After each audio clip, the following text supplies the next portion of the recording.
The past few days of my life have been straight out of a soap opera. I never imagined my world would shatter so quickly, especially not when I'm supposed to be living my happily ever after. I'm Emma, a pediatric nurse at St. Mary's Hospital, and until recently, I thought I was living a fairy tale. But now I find myself questioning everything I thought I knew about love, family, and what it means to belong. Emma, Mrs. Cooper in room 304 needs her medication, a colleague called out, snapping me back to reality. Even at work, I couldn't escape my thoughts about how drastically my life had changed. The familiar antiseptic smell of the hospital halls and the steady beeping of monitors usually brought me comfort, but today they only emphasized how everything else in my life had become unpredictable. Let me give you some context about how I ended up in this mess. I've always been the type to put others first. It comes with the territory when you're a nurse, I suppose. But it goes deeper than that.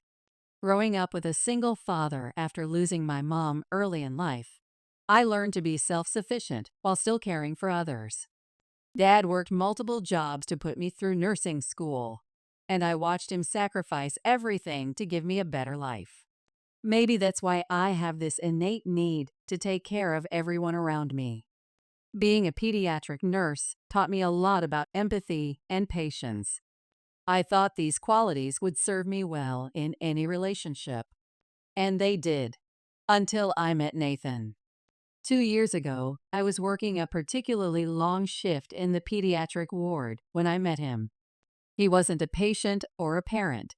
He was there for a hospital board meeting, looking sharp in his tailored suit and carrying himself with the confidence that only comes from old money.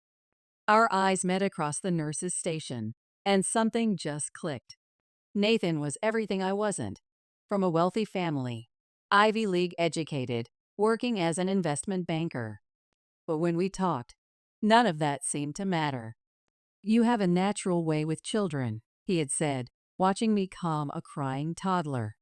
His warm smile and gentle demeanor made me forget about our different backgrounds. I didn't realize then that this same gentle demeanor would mask something far more controlling. The whirlwind romance that followed felt like a dream. Nathan was charming, attentive, and seemed to genuinely care about my work. His family, especially his mother Diana, appeared welcoming at first. They were old money, the kind that had buildings named after them and held positions on various charitable boards. Diana ran a prestigious children's charity, which initially made me think we'd have common ground. I couldn't have been more wrong. Looking back, I should have seen the red flags. The way they subtly criticized my career choice. Such noble work, dear. But surely you'd rather focus on family now. My background, oh how resilient of you to succeed without a mother's guidance. And even my modest savings, it's adorable how you budget. But I was too caught up in what I thought was love to see the truth. Wedding day. The wedding itself was an extravagant affair at the Ritz-Carlton, far from the intimate ceremony I'd dreamed of. The ballroom dripped with crystal chandeliers and exotic orchids, Diana's choice of course. My small family looked out of place among Nathan's extensive network of socialites and business associates, while my father sat quietly at our table, still uncomfortable in the rented tuxedo. Victoria, Nathan's sister, kept parading around, introducing herself as the family's star lawyer from Yale. Everything has to be perfect, Diana had insisted during the planning, though her definition of perfect seemed to mean erasing every trace of my input. Even my choice of wedding dress was vetoed. The simple, elegant gown I loved was replaced with a designer piece that cost more than my annual salary. "We have a reputation to maintain," she'd explained with that patronizing smile I'd come to know well. I kept my feelings bottled up, convinced that things would get better once Nathan and I were actually married. My father noticed my discomfort during the reception. "Humpkin, are you sure about this?" he whispered, his weathered hands squeezing mine. I gave him what I hoped was a reassuring smile, but I couldn't quite meet his eyes. Deep down, a voice was screaming that something wasn't right, but I silenced it. After all, wasn't this what fairy tales look like? The day after, I was still riding the wave of post-wedding emotions when reality came crashing down. We were supposed to leave for our honeymoon in Bali that afternoon, a compromised destination that Nathan had insisted on because his family knew all the right people there. I was in our bedroom, carefully packing my new passport, a wedding gift from Nathan since I'd never traveled internationally before, when he came in with that look on his face, the one I'd later recognize as his family duties expression. "Emma, we need to talk," Nathan said, his voice carrying that smooth, practiced tone he usually reserved for difficult client calls. He sat on our king-sized bed, another wedding gift from his family, looking every bit the successful banker in his crisp white shirt and tailored slacks. The contrast between us couldn't have been more stark. I was in my old nursing school sweatpants, hair tied up messily as I packed. A bombshell. "The thing is," Nathan continued, straightening his Italian silk tie, "there's been a slight change of plans with Bali." He paused, checking his Rolex, another family heirloom, before continuing. "My family has decided to make it a family trip instead." My hands froze over the suitcase. "Oh, I didn't realize the plans had changed. When were you going to tell me?" I tried to keep my voice steady, though my heart had already started racing. "Well, that's the thing, darling." His voice took on that condescending tone I'd heard his mother use countless times. "You won't be coming with us. Mother thinks, and I agree, that as the newest member of the family, you should stay here and adjust to your new role." I stared at him, waiting for the punchline. "My new role?" The words felt foreign in my mouth. "Yes, you know, managing the household, learning our family's way of doing things. Mother's housekeeper can show you how we like things organized. It's tradition, really. Victoria did the same when she first married." The irony wasn't lost on me. Victoria, his lawyer's sister who'd never actually been married. I felt a laugh bubble up in my throat, but it came out more like a choke. "Let me get this straight," I said, my nursing training kicking in as I tried to remain calm, just as I would with an agitated patient. "You want me to skip our honeymoon so I can stay home and learn to be your housekeeper?" "Not a housekeeper, Emma. A proper wife." Nathan stood up, straightening his suit jacket. "This is about understanding our family's standards. Mother says it's crucial for maintaining our social position." He smiled that banker's smile, the one that never quite reached his eyes. "Think of it as an investment in our future." The word investment hit me like a slap. Of course he would see it that way. Everything in his world came down to assets and returns. I thought about my patients at the hospital, the children who lit up when they saw me, whose lives I actually made a difference in. Here I was, being asked to give up not just my honeymoon, but my dignity, to become another asset in the Cooper family portfolio. I took a deep breath, channeling the calm I used when dealing with difficult situations in the pediatric ward. "And you agree with this? Emma, darling, don't make this difficult. It's just how things are done in our circle." He checked his phone, already dismissing any potential argument. "Mother has arranged for Mrs. Patterson to come by tomorrow morning to start your orientation." In that moment, something inside me shifted. Maybe it was the years of watching my father sacrifice everything to give me an education, or the countless nights I'd spent helping sick children fight for their lives. Whatever it was, I knew I wouldn't, let myself be erased this way. The decision. But instead of exploding with the anger I felt building inside me, I did something I'd learned from years of handling difficult situations at the hospital. I smiled and nodded. "I understand, Nathan. If that's what your family thinks is best." My voice was steady, professional, the same tone I use when explaining complicated procedures to anxious parents. I watched relief flood his face, satisfied that I was falling in line like the proper wife they wanted me to be. "You're taking this so well," he said, reaching out to pat my hand condescendingly. "Mother will be pleased." He pulled out his phone, probably to text his family the good news. While he was distracted, I walked to our closet, my mind already made up. The safe in the back contained my personal documents and the emergency credit card I'd always maintained, a habit from my years of financial independence. My father had taught me to always have a backup plan, and for the first time, I truly understood why. I thought about the children's ward at St. Mary's, where I'd learned that sometimes the bravest thing you can do is stand up for yourself. I thought about little Sarah, who'd fought leukemia with more courage than I'd ever seen, telling me, "Nurse Emma, sometimes you have to be your own superhero." "I need to make a few calls about the household staff," I said calmly. Nathan barely looked up from his phone, probably already planning his family vacation.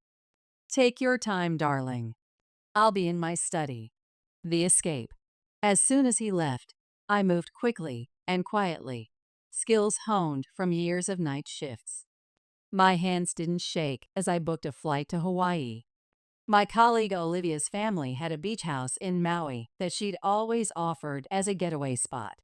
One quick text to her, and I had a place to stay. I packed efficiently, another skill from my nursing days, taking only what I truly needed. My scrubs, some casual clothes, important documents. I left the designer clothes his family had bought me hanging in the closet like empty promises. On the kitchen counter, I left a note. "Since you'll be busy with family bonding in Bali, I've decided to take care of some traditional duties of my own. Don't worry about the household chores. I'm sure your mother can handle them better than I ever could. Enjoy your family vacation. Emma." Flight to freedom. The Uber ride to the airport felt surreal. As the city lights blurred past, I thought about how quickly life can change. Just yesterday, I was walking down the aisle, and now I was running away from my own honeymoon. The irony wasn't lost on me. A pediatric nurse who spent her life caring for others was finally learning to care for herself. "Rough night?" the driver asked, catching my eye in the rearview mirror. I managed a small laugh. "You could say that."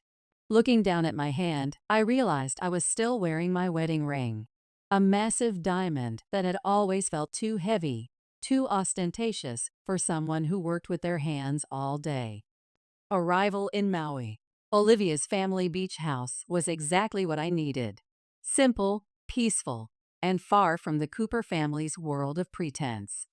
The sound of waves crashing against the shore welcomed me like an old friend. Standing on the lanai that first night, watching the stars reflect off the ocean, I felt something I hadn't in a long time: peace. Over the next 2 weeks, I did everything the Coopers would have disapproved of. I took surfing lessons from a local instructor, letting the salt water wash away the remnants of my proper wife persona. I ate at local food trucks instead of five-star restaurants, discovering that plate lunches from a beaten-up van tasted better than any fancy meal Diana had ever ordered for me. I spent my days working on my tan, something Victoria had always criticized. A lady never looks. Common. Reading books on the beach, and actually relaxing. No pretense, no family obligations, no endless social requirements. Just me, the ocean, and the kind of freedom I'd almost forgotten existed. During my morning walks on the beach, I often thought about my patients back at St. Mary's. I missed them, their genuine smiles, their honest emotions, their real struggles and victories. It was so different from the artificial world I'd almost committed myself to, where everything was about appearance and family tradition. One morning, while watching the sunrise, I got a text from Olivia. "How's the hideout? Hospital's not the same without you. The kids in Ward 3 keep asking when their favorite nurse is coming back." That message meant more to me than all the expensive gifts the Coopers had ever given me. It reminded me of who I really was. Not the society wife they wanted to mold me into, but a nurse who made a real difference in people's lives. The return. When I finally turned my phone back on after landing at home, the barrage began. Hundreds of messages flooded in, most from Nathan's family. I sat in the airport terminal, scrolling through them with a kind of detached fascination, like reviewing a patient's chart full of concerning symptoms. Diana's messages were particularly venomous. How dare you embarrass our family like this? Do you have any idea what people are saying? Each text dripped with the same condescension I'd grown used to, but now it seemed almost laughable. Victoria, ever the lawyer, had sent several carefully worded threats about family reputation and contractual obligations of marriage. She'd even cited legal precedents, as if she could sue me for choosing self-respect over subservience. Nathan's messages evolved from confusion to anger to desperation. "Where are you? This isn't funny anymore, Emma. Mother is furious. You need to come home now. Do you have any idea what you're doing to our family's reputation? Please, just come back. We can work this out if you just learn to understand our ways." The last message made me think of little Tommy, one of my regular patients who was fighting a rare blood disorder. He'd once told me, "Nurse Emma, my mom says sometimes the bravest thing is knowing when to say no." Out of the mouths of babes, as they say. I was staying with Olivia, who'd offered her guest room without hesitation. "Girl, I've been waiting for you to wake up and see them for what they really are," she said as she helped me bring my bags in. As a social worker, she'd seen her share of toxic family dynamics, but even she was shocked by the Coopers' behavior. "You know what the worst part is?" I told her that evening over takeout Thai food, another thing Diana would have sneered at. I actually convinced myself that after the wedding, things would be different. That somehow signing a marriage certificate would magically make them respect me. Olivia snorted. "Yeah, and I keep thinking one day my student loans will pay themselves." Her humor was exactly what I needed. Real, unfiltered, honest. Everything the Coopers weren't. At Olivia's birthday party. I almost didn't go to Olivia's birthday party. After 3 weeks of hiding out, the thought of facing people, of potentially having to explain my situation, made my stomach churn in a way I hadn't felt since my first day in the pediatric ICU. But Olivia, in her typical straightforward way, wouldn't hear of it. "You can't hide forever," she said, her social worker voice creeping in. "Besides, you're the only one who knows how to keep me from drunk texting my ex." She had a point, and I had to admit, the idea of a normal evening with friends sounded appealing. The party was at a local gastropub. Nothing like the formal charity galas the Coopers favored. No crystal champagne flutes or catered hors d'oeuvres, just good beer and better company. For the first time in weeks, I felt myself truly relaxing. That's when Nathan showed up. I saw him before he saw me, standing in the doorway in his perfectly tailored suit, looking completely out of place among the casual Friday night crowd. His presence was like a needle scratching across a record, bringing my momentary peace to a jarring halt. "Emma." His voice carried across the room, silencing nearby conversations. "We need to talk." I stayed where I was, my hand tightening around my glass of craft beer, the kind Diana would have dismissed as common. "No, Nathan, we really don't." But he was already striding toward me, that familiar banker's determination in his eyes. "This has gone on long enough. You're embarrassing yourself. Embarrassing our family." "Your family," I corrected him, feeling the strength I'd gained over the past weeks. "And I'm not embarrassing anyone. I'm just refusing to be erased." That's when he lost it. The polished banker facade cracked, revealing something ugly underneath. "Is this about him?" he demanded, gesturing wildly at Mike, a friend of Olivia's who had stepped closer protectively. "Are you sleeping with him? Is that what this is about?" The accusation was so absurd almost made me laugh. Mike, who I'd met all of twice, looked as shocked as I felt. But Nathan was beyond reason, his face contorted with a rage I'd never seen before. You think you can just walk away from us? From everything we've given you? His voice was rising, drawing attention from everyone in the bar. You're nothing without our family name. The confrontation. The next few moments happened in slow motion, like those critical seconds in the pediatric ward when everything either comes together or falls apart. Mike stepped forward, his voice calm but firm. Sir, I think you need to leave. That's when Nathan completely lost control. He lunged at Mike, his perfectly manicured hands balled into fists that carefully maintained veneer of sophistication completely shattered. It took 3 guys to pull him back, his expensive suit wrinkled in the struggle. You've ruined everything, he shouted, his face red with rage. Mother was right about you. You were never good enough for our family. Standing there, watching this man I'd nearly pledged my life to completely unravel, I felt an odd sense of clarity. This wasn't about love or tradition. It was about control. And for the first time, I could see just how deeply that need for control ran in the Cooper family. The final stand. After the incident at the bar, I knew I had to end this properly. I called Diana directly, something I'd never dared to do before.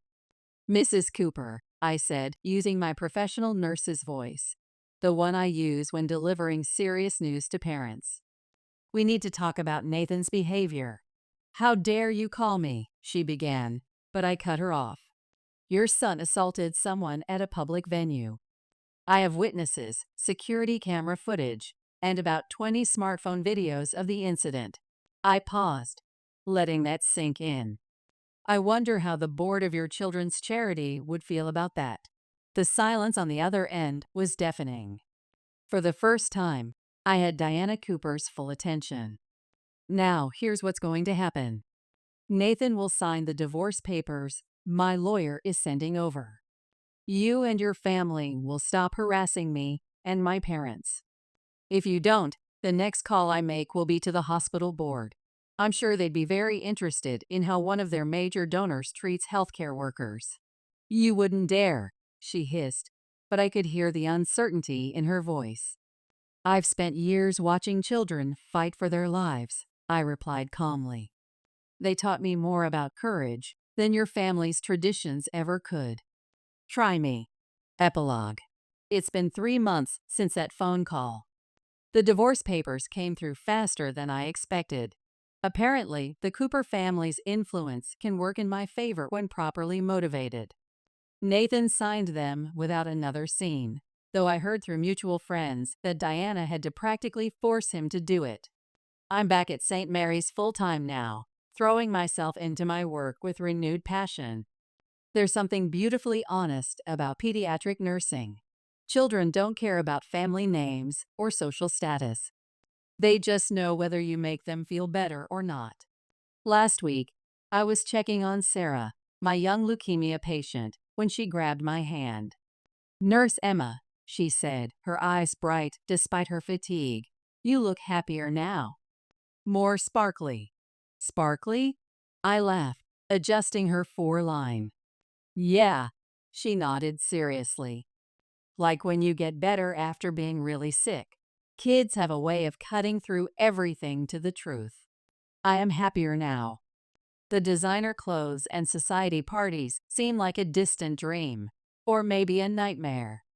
My dad keeps telling me he's proud of how I handled everything, though I catch him sometimes looking worried when he thinks I can't see.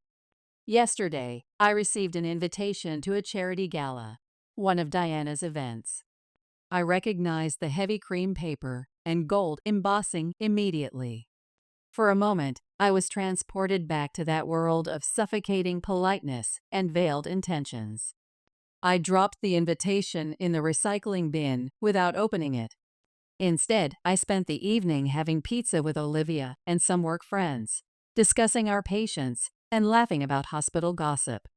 My wedding ring, That ostentatious diamond that never felt right on my hand was sold, and the money donated to the pediatric cancer ward. It felt fitting somehow, turning that symbol of false promises into something genuinely meaningful. Sometimes, when I'm doing my rounds late at night, checking on sleeping children and adjusting monitors, I think about how different my life could have been. But then I hear a child's laugh or see a parent's grateful smile, and I know I made the right choice. Some people might see it as walking away from a fairy tale, but I see it as walking toward something real. After all, real happiness doesn't come from family names or social status. It comes from being true to yourself and making a difference in others' lives. That's something the Coopers, with all their wealth and influence, never understood.